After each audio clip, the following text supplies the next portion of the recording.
Hello friends, welcome to all government jobs Telugu. కేంద్ర ప్రభుత్వ రంగ సంస్థ అయినటువంటి central pollution control board CPCB నుంచి మనకు ఒక నోటిఫికేషన్ రిలీజ్ అయిందండి. అండ్ దీని నుంచి రిలీజ్ అయిన వేకెన్సీస్ అన్ని కూడా పర్మనెంట్ గవర్నమెంట్ జాబ్ వేకెన్సీస్ ఏనండి. అన్ని కూడా రెగ్యులర్ బేసిస్ లో రిలీజ్ అయిన వేకెన్సీసే. Andhra Telangana male and female ఇద్దరికి కూడా ఎలిజిబిలిటీ ఉందన్నమాట. ఈ అవకాశాన్ని అందరూ కూడా యూటిలైజ్ చేసుకోండి. అండ్ ఫర్దర్ గా డీటెయిల్స్ లోకి వెళ్లే ముందు వీడియో చూసి ప్రతి ఒక్కరు ఒక లైక్ కొట్టి నాకు కొంచెం సపోర్ట్ చేయండి. ఇలాంటి మరిన్ని జాబ్ అప్డేట్స్ మీ ముందుకు తీసుకురావడానికి మీరు కొట్టే ఒక లైక్ నాకు ఎంకరేజ్మెంట్ లో ఉంటుంది. సో మర్చిపోకుండా ప్రతి ఒక్కరు లైక్ కొట్టి తర్వాత వీడియోని కంటిన్యూ చేయండి. అండ్ అలానే ఎవరైతే ఛానల్ ని ఫస్ట్ టైం విజిట్ చేస్తున్నారో వాళ్ళు వెంటనే ఛానల్ ని సబ్స్క్రైబ్ చేసుకొని బెల్ ఐకాన్ ప్రెస్ చేసి ఆల్ నోటిఫికేషన్స్ ఆన్ లో పెట్టుకోండి. ఎందుకంటే మా ఛానల్ నుంచి రెగ్యులర్ గా జాబ్ అప్డేట్స్ వస్తాయి. అన్ని కూడా పర్మనెంట్ గవర్నమెంట్ జాబ్ అప్డేట్సే. అండ్ అలానే మనకు వాట్సాప్ అండ్ టెలిగ్రామ్ ఛానల్ కూడా ఉన్నాయండి. లింక్ డిస్క్రిప్షన్ లో పెట్టాను. ఎవరైతే వాట్సాప్ వాడుతున్నారో వాళ్ళు వాట్సాప్ ఛానల్లో, అలానే ఎవరైతే టెలిగ్రామ్ యూస్ చేస్తున్నారో వాళ్ళు టెలిగ్రామ్ ఛానల్లో జాయిన్ అవ్వండి. అక్కడి నుంచి కూడా మీకు రెగ్యులర్ గా జాబ్ అప్డేట్స్ అన్ని కూడా వస్తాయి. ఇంకా మనం లేట్ చేయకుండా డీటెయిల్స్ లోకి వెళ్తే ఇదిగోండి, ఇది అఫీషియల్ వెబ్సైట్ లింక్ నేను డిస్క్రిప్షన్ లో పెట్టాను. దానిపై క్లిక్ చేసి మీరు డైరెక్ట్ గా ఈ పేజ్ లోకి వచ్చేవచ్చు. అండ్ ఇక్కడికి వచ్చిన తర్వాత చూసుకుంటే ఇదిగోండి, ఇక్కడ క్లియర్ గా మెన్షన్ చేశాడు సెంట్రల్ పొల్యూషన్ కంట్రోల్ బోర్డ్. ఇది యాక్చువల్ గా ministry of environment, forest and climate changes under లో వర్క్ అవుతుంది అనమాట. Government of India ministry of environment, forest and climate changes under లో వర్క్ అవుతుంది. అండ్ ఈ వెబ్సైట్ లోకి వచ్చిన తర్వాత ఇక్కడ మీకు జాబ్స్ అనే ఆప్షన్ ఉంటుంది టాప్ లో. మీకు దానిపైన క్లిక్ చేస్తే మీకు ఇదిగోండి ఈ పేజ్ ఓపెన్ అవుతుంది అనమాట. అండ్ ఇక్కడ చూసుకుంటే మీకు ఫస్ట్ నోటిఫికేషన్ అండి. ఈ నోటిఫికేషన్స్ లో కరెంట్ జాబ్స్ అని ఉంది కదా, దీంట్లో first notification CPCB invites applications for recruitment to the different post in CPCB on direct recruitment basis. అన్ని కూడా డైరెక్ట్ రిక్రూట్మెంట్ బేస్ లో రిలీజ్ అయిన పర్మనెంట్ గవర్నమెంట్ జాబ్ వేకెన్సీసే. సో డెఫినెట్ గా అందరూ ఈ అవకాశాన్ని యూటిలైజ్ చేసుకోండి. అండ్ ఇక్కడ చూసుకుంటే మీకు అడ్వర్టైజ్మెంట్ లో ఇక్కడ నోటిఫికేషన్ ఉంది. దానిపైన క్లిక్ చేస్తే ఇదిగోండి డీటెయిల్ నోటిఫికేషన్ అనేది డౌన్లోడ్ అవుతుంది. అండ్ ఇక్కడ చూసుకుంటే క్లియర్ గా మెన్షన్ చేశాడు CPCB central pollution control board అనమాట. ఇది ministry of environment, forest and climate changes, government of India under లో వర్క్ అవుతుంది. అండ్ ఇక్కడ చూసుకుంటే మీకు క్లియర్ గా ఇక్కడ మెన్షన్ చేశాడండి, ఇవన్నీ కూడా పోస్టులు అన్ని కూడా రెగ్యులర్ బేసిస్ లో మీకు రిలీజ్ అయిన వేకెన్సీస్. ఇవన్నీ కూడా పర్మనెంట్ గవర్నమెంట్ జాబ్ వేకెన్సీసే. అండ్ ఇక్కడ మీకు ఇంపార్టెంట్ డేట్స్ చూసుకుంటే మీకు ఆన్లైన్ అప్లికేషన్ ఓపెనింగ్ అనేది April 7th నుంచి స్టార్ట్ అయింది. అండ్ లాస్ట్ డేట్ చూసుకుంటే April 28th వరకు ఉందన్నమాట. యాక్చువల్గా మనకి ఇక్కడ నుంచి డిఫరెంట్ కేటగిరీ పొజిషన్ కి వేకెన్సీస్ రిలీజ్ అయ్యాయి అనమాట. టోటల్ గా మీకు 18 కేటగిరీ పొజిషన్ కి వేకెన్సీస్ రిలీజ్ అయ్యాయి. ఇందులో కొన్ని విత్ ఎక్స్పీరియన్స్ ఉన్నాయి, కొన్ని వితౌట్ ఎక్స్పీరియన్స్ ఉన్నాయి అనమాట. అందులో మనం ఏవైతే వితౌట్ ఎక్స్పీరియన్స్ పొజిషన్స్ ఉన్నాయో అవన్నీ కూడా క్లియర్ గా చూద్దాం. అండ్ మీ ఫ్రెండ్స్ ఎవరైతే విత్ ఎక్స్పీరియన్స్ ఉన్నారో వాళ్ళకి నోటిఫికేషన్ షేర్ చేయండి, వాళ్ళకి కూడా యూటిలైజ్ అవుతుంది. అండ్ ఫర్దర్ గా చూసుకుంటే క్రూషియల్ డేట్ అండి, అంటే మీకు కావాల్సిన ఎలిజిబిలిటీ క్రైటీరియా అన్నిటికీ కూడా క్రూషియల్ డేట్ ఏదంటే లాస్ట్ డేట్ అనమాట. April 28th లో మీకు ఎలిజిబిలిటీ క్రైటీరియా అంతా కూడా ఎక్వైర్ అయి ఉండాలి. ఓకే. అండ్ ఫర్దర్ గా ఏ పొజిషన్ కి వేకెన్సీస్ రిలీజ్ అయ్యే చూసుకుంటే ఇదిగోండి, ఇక్కడ చూసుకుంటే మీకు ఫస్ట్ కేటగిరీ ఏంటంటే సైంటిస్ట్ బి అండి. దీనికి చూసుకుంటే మీకు లెవెల్ 10 పే మ్యాట్రిక్స్ చూసుకుంటే 56,100 నుంచి 1,77,500, అంటే ఈజీగా మీకు ₹1,00,000 పైన శాలరీ అనేది ఉంటుంది అనమాట. టోటల్ గా 32 వేకెన్సీస్ ఉన్నాయి. దీనికి ఏజ్ లిమిట్ చూసుకుంటే 35 years బిలో ఉండాలి. ఓకేనా. దీంతో పాటు ఏజ్ రిలాక్సేషన్ కూడా ఉంది, ఆ డీటెయిల్స్ కూడా చూద్దాం. అండ్ దీనికి కావాల్సిన ఎలిజిబిలిటీ క్రైటీరియా, క్వాలిఫికేషన్ డీటెయిల్స్ అన్ని కూడా క్లియర్ కట్ గా ఫర్దర్ గా చూద్దాం. ఓకే. అండ్ నెక్స్ట్ చూసుకుంటే అసిస్టెంట్ లా ఆఫీసరు, అలాగే సీనియర్ టెక్నికల్ సూపర్వైజర్, ఈ రెండు కేటగిరీలు చూసుకుంటే పే లెవెల్ 7. ఈ పే లెవెల్ 7 లో మీకు శాలరీ ఎంత ఉంటుంది అంటే ఈజీగా 44,900 నుంచి 1,42,400, అంటే ఈజీగా మీకు 88,000 పైన శాలరీ అనేది ఉంటుంది అనమాట. అండ్ వేకెన్సీ డీటెయిల్స్ కూడా ఇక్కడ ఇచ్చాడు. అండ్ ఏజ్ చూసుకుంటే 30 years బిలో ఉండాలి ఈ రెండు కేటగిరీ పొజిషన్స్ కి. అండ్ నెక్స్ట్ చూసుకుంటే మీకు సీనియర్ సైంటిఫిక్ అసిస్టెంట్, అలానే టెక్నికల్ సూపర్వైజరు, అసిస్టెంట్, అలాగే అకౌంట్స్ అసిస్టెంట్, జూనియర్ ట్రాన్స్లేటర్, వీటన్నిటికీ కూడా 35,400 నుంచి 1,12,400, అంటే మీకు ఈజీగా 70,000 పైన శాలరీ ఉంటుంది. వేకెన్సీ డీటెయిల్స్ అన్ని కూడా ఇక్కడ క్లియర్ గా ఇచ్చాడు, అవన్నీ కూడా చూడొచ్చు మీరు.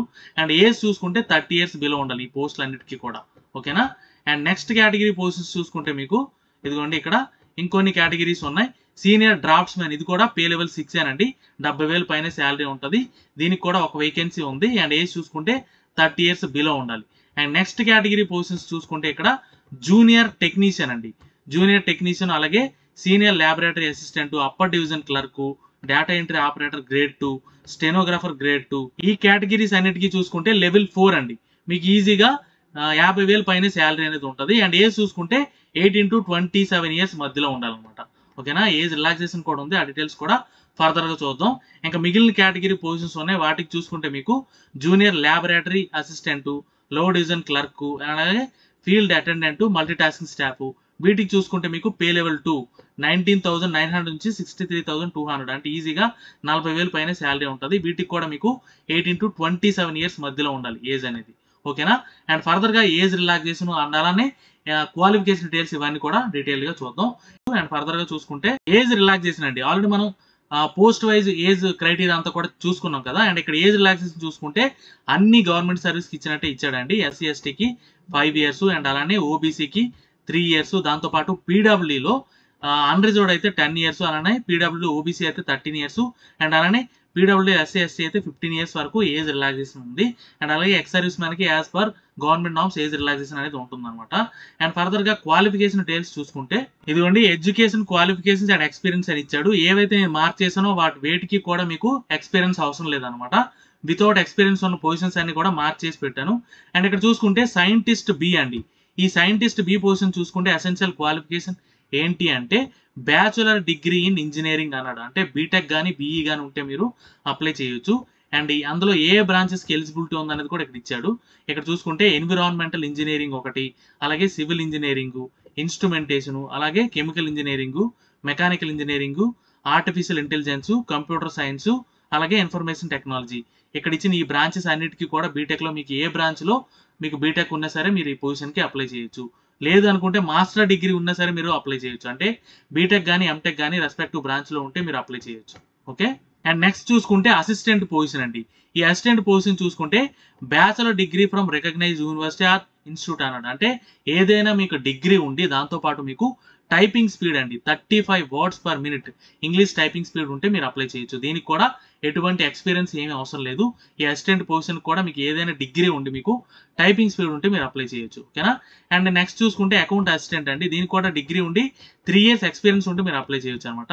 అండ్ నెక్స్ట్ చూసుకుంటే ఇదిగోండి అప్పర్ డివిజన్ క్లర్క్ అండి. ఈ అప్పర్ డివిజన్ క్లర్క్ చూసుకుంటే మీకు degree of recognised university or equivalent అన్నాడు. దీనికి కూడా ఏదైనా డిగ్రీ అండి, BSc, BCom, BA, BTech, BE ఏ ఉన్నా సరే మీరు అప్లై చేయొచ్చు. మీకు 35 words per minute English typing speed ఉంటే చాలన్నమాట, ఓకేనా. ఒకవేళ లేకపోయినా మీరు జాయిన్ అయినా సరే కోచింగ్లో డెఫినెట్గా మీకు ప్రొఫిషియన్సీ టెస్ట్ అయ్యే టైంకి డెఫినెట్గా నేర్చుకుంటారు. సో ప్రతి ఒక్కరు డిగ్రీ ఉన్న ప్రతి ఒక్కరు కూడా అప్లై చేయండి. అండ్ ఇక్కడ చూసుకుంటే డేటా ఎంట్రీ ఆపరేటర్ గ్రేడ్ 2 ఈ పొజిషన్ చూసుకుంటే 12th standard pass from recognised board అన్నాడు. అంటే మీకు ఇంటర్మీడియట్ ఏ బ్రాంచ్ అయినా పర్లేదండి, మీకు ఇంటర్మీడియట్ పాస్ అయితే సరిపోతుంది. దాంతోపాటు మీకు a speed test of not less than 8,000 key depressions అన్నాడు. మీకు టైపింగ్ స్పీడ్ మీకు ఆల్రెడీ ఉంటే మీరు ఈ పొజిషన్కి అప్లై చేయొచ్చు, ఓకేనా. అండ్ నెక్స్ట్ కేటగిరీ పొజిషన్ చూసుకుంటే స్టెనోగ్రాఫర్ గ్రేడ్ 2 అండి. దీనికి కూడా 12th standard అన్నాడు, ఆర్ ఇట్స్ ఈక్వలెంట్ అన్నాడు. అంటే డిప్లొమా వాళ్ళు కూడా అప్లై చేయొచ్చు ఈ స్టెనోగ్రాఫర్కి. 12th standard or its equivalent అన్నాడు కాబట్టి ఇంటర్మీడియట్ ఏ బ్రాంచ్ అయినా అప్లై చేయొచ్చు, డిప్లొమా ఏ బ్రాంచ్ అయినా సరే అప్లై చేయొచ్చు. దీనికి చూసుకుంటే మీకు dictation 10 minutes 80 words per minute అన్నాడు. దీనికి స్టెనోగ్రఫీ వచ్చి ఉండాలన్నమాట, ఓకేనా, ఈ పొజిషన్కి. అండ్ నెక్స్ట్ కేటగిరీ పొజిషన్ చూసుకుంటే జూనియర్ ల్యాబొరేటరీ అసిస్టెంట్ అండి. ఈ పొజిషన్ చూసుకుంటే 12th standard pass in science subject అన్నాడు. అంటే ఇంటర్మీడియట్ ఎంపీసీ చేసి ఉంటే చాలండి, ఎటువంటి టైపింగ్ స్పీడ్ కానీ ఎటువంటి ఎక్స్పీరియన్స్ కానీ ఏమీ అవసరం లేదు. మీరు ఈ ల్యాబొరేటరీ అసిస్టెంట్ పొజిషన్కి అప్లై చేయొచ్చు, జూనియర్ ల్యాబొరేటరీ అసిస్టెంట్కి. అండ్ అలానే ఇంకొక పొజిషన్ చూసుకుంటే మీకు లో డివిజన్ క్లర్క్ అండి. ఈ లో డివిజన్ క్లర్క్ కూడా మీకు 12th standard ఈక్వలెంట్ అన్నాడు. అంటే ఇంటర్ ఆర్ డిప్లొమా ఏ బ్రాంచ్లో మీకు పాస్ అయినా మీరు అప్లై చేయొచ్చు. దాంతోపాటు 35 words per minute typing speed ఉంటే మీకు సరిపోతుంది. అండ్ అలానే ఇంకొక కేటగిరీ పొజిషన్ చూసుకుంటే ఫీల్డ్ అటెండెంట్ అండి. దీనికి 10th పాస్ అయితే చాలండి, 10th ఉంటే చాలు మీకు.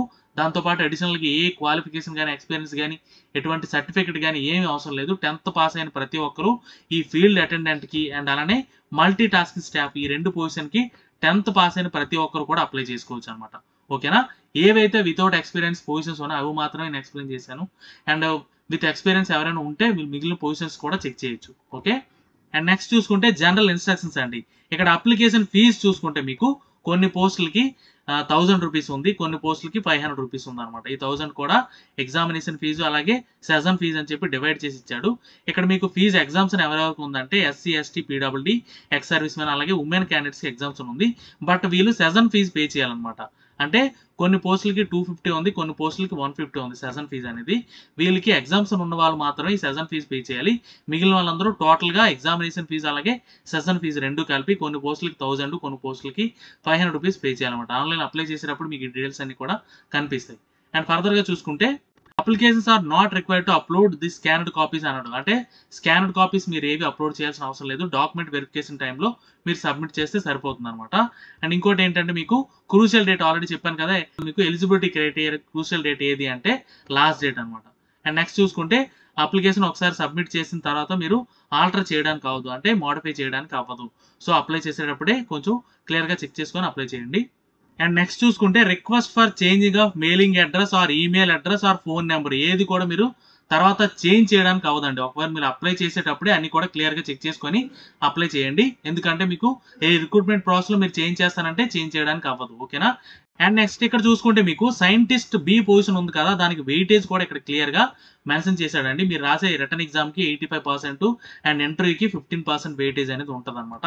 అండ్ మిగిలిన అన్ని ఎగ్జామ్స్కి కూడా మీకు మినిమం మార్క్స్ అనేవి రావాలి, మినిమం పర్సెంటేజ్ అనేది రావాలి, వస్తేనే ఫర్దర్ స్టేజ్కి వెళ్తారు. ఇక్కడ ఇచ్చాడు కదా, అన్రిజర్వ్డ్ క్యాండిడేట్స్కి 35%, ఓబీసీ ఈడబ్ల్యూఎస్ వాళ్ళకి 30%, అండ్ అలానే SC ST PW ex service men కి 25% వస్తేనే ఫర్దర్ సెలక్షన్ ప్రాసెస్ కి వెళ్తారన్నమాట. ఓకేనా, ఇది మినిమం రిక్వైర్మెంట్ అనమాట.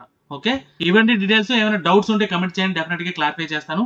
వీడియో నచ్చితే లైక్ చేయండి, మీ ఫ్రెండ్స్ కి షేర్ చేయండి, ఛానల్ ని సబ్స్క్రైబ్ చేయడం మర్చిపోకండి. Thank you so much.